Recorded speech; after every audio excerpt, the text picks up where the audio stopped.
सोनाक्षी की रसोई में आज की स्पेशल गेस्ट है मौसमी चैटर्जी जी। ये जी नहीं, मौसमी आंटी। ओके आंटी मौसमी, तो आज आप क्या बनाएंगी? मैं क्यों बनाऊं? मैं तो गेस्ट हूँ, आप बनाओ हम खाएंगे। एक्टिंग में तो हिट हो, अब खाना बनाओ सुपर हिट। ठाट से बनाऊंगी खाना, है ना द बेस्ट एवरीडे मसाला। आओ बनाते हैं मसालेदार छोले। छोले हर रोज के करी में एवरीडे मसाले, शाही बिरयानी में स्वाद का जायका।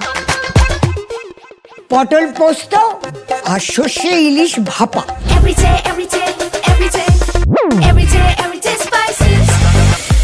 साफ मसाले, खुशबू और प्योर झांझ, टेस्ट से भर दे हर जुबान पे स्वाद। एवरीडे मसाले, देश का स्वाद। दोस्तों नमस्कार, colonel Ajay C Ajay astro money group first global astro finance digital channel से आपसे मुखातिब होता हूँ। आज 10 अगस्त 1925। दोस्तों अजय एस्ट्रो मनी ग्रुप देश का पहला चैनल है जो कमोडिटी बाजार पर आपको लगातार अपडेट और विश्लेषण आप तक प्रस्तुत करते हैं। कपास यानी कॉटन कॉम्प्लेक्स पे सभी जानकारियाँ, कॉटन सीड ऑयल केक यानी कपास या खली, बिनोला तेल, कपास और कॉटन यान के ऊपर लगातार अपडेट और विश्लेषण देने वाला पहला चैनल है। दोस्तों खबर निकल के आ रही है कि आइस कॉटन 4 महीने के निचले स्तर से संभल गया है। इसका प्रमुख कारण डॉलर की मजबूती और एक्सपोर्ट डिमांड के ऊपर बताया जा रहा है। दोस्तों आपको याद होगा पिछले दो दिन पहले हमने कपास पे आपको अग्रिम अपडेट देते हुए कहा था कि कपास में निचले स्तर से कुछ रिकवरी की संभावना बन रही है। दोस्तों कहा जाता है कि कपास जो कि पहले भी एक अहम कमोडिटी मानी जाती थी पिछले प्राचीन काल से ही, और ये सफ़ेद सोने के रूप में प्रचलित था। आज भी कपास भारत की प्रमुख कृषि उपज है और साथ साथ टेक्सटाइल इंडस्ट्री का प्रमुख रॉ मटेरियल है। दोस्तों महाराष्ट्र हो या फिर राजस्थान, पंजाब, तेलंगाना, कर्नाटक, महाराष्ट्र, सभी जगह कपास के प्रमुख व्यापारी हमारे साथ जुड़े हुए हैं। आप भी विशेष अग्रिम रिसर्च रिपोर्ट के लिए संपर्क कर सकते हैं। जानिए रिपोर्ट विस्तार से।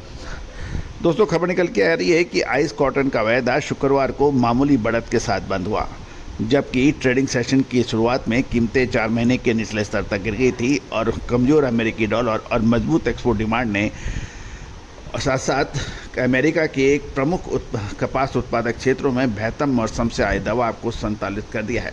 दिसंबर डिलीवरी बेंचमार्क 0.1 सेंट या 0.26 सेंट बढ़कर 66.60 सेंट प्रति पाउंड पर बंद हुआ और शुक्रवार को शुरुआती कारोबार में 7 अप्रैल के बाद सबसे निचले स्तर पर कॉटन के भाव पहुंच गए थे।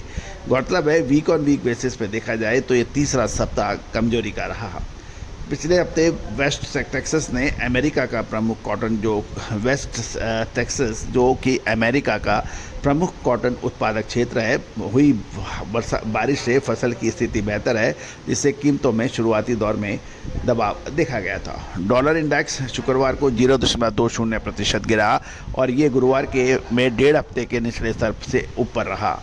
डॉलर पर दबाव तब आया जब राष्ट्रपति डोनाल्ड ट्रंप ने स्टीफन मिरन को फेडरल रिजर्व गवर्नर के स्थायी रिप्लेसमेंट के रूप में नामित किया और मिरन को डेविश माना जाता है कि वह कम ब्याज दरों के पक्षधर माने जाते हैं, जिससे डॉलर कमज़ोर हो गया और अमेरिकन कॉटन की ग्लोबल लेवल के ऊपर कॉम्पिटिटिवनेस बढ़ गई और वो सस्ती हो गई।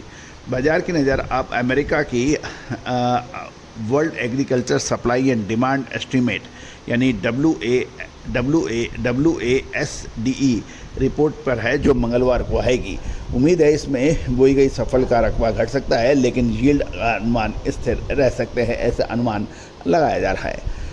अमेरिका की साप्ताहिक रिपोर्ट की बात करें तो 31 जुलाई को समाप्त हुए उस सप्ताह में 1,82,300 रनिंग बेल्स का निर्यात हुआ, जिससे सीजन की कुल एक्सपोर्ट जो रहा वो 1,11,91,200 रनिंग बेल हो गए, जो पिछले साल की तुलना में 1% अधिक है।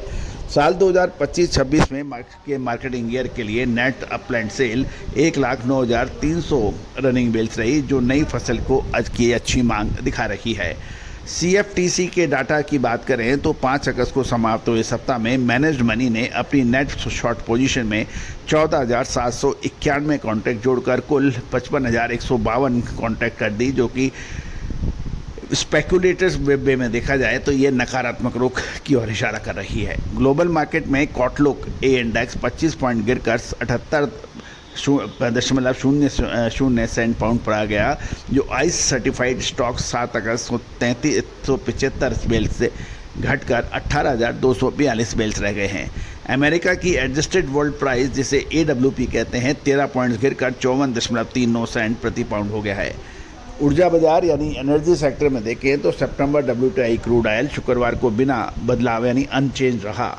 क्रूड को सपोर्ट मिला क्योंकि रूस यूक्रेन युद्ध को समाप्त करने की अमेरिकी शांति योजना को लेकर अभी भी संदेह बना हुआ है। क्या इसे यूक्रेन या अंतर्राष्ट्रीय समर्थन मिलेगा? साथ ही कमजोर डॉलर, इक्विटी मार्केट में आई तेजी ने आर्थिक दृष्टिकोण पर भरोसा दिखाया है।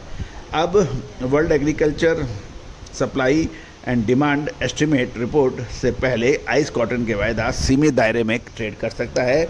कमजोर डॉलर, मजबूत एक्सपोर्ट और स्थिर क्रूड से इसको सपोर्ट मिल रहा है, लेकिन अच्छा मौसम और मैनेज मनी की बड़ी शॉर्ट पोजीशन पर भी हमें नज़र बारीकी से रखनी पड़ेगी। दोस्तों, अजय एस्ट्रो मनी गुरु देश का पहला चैनल है जो कि आपको लगातार अपडेट और विश्लेषण महत्वपूर्ण कमोडिटीज़ पे देता है। कोई भी विशेष अग्रिम रिसर्च रिपोर्ट या जानकारी के लिए आप सहयोग राशि अदा कर आप प्राप्त कर सकते हैं। All the very best, good luck, happy trading.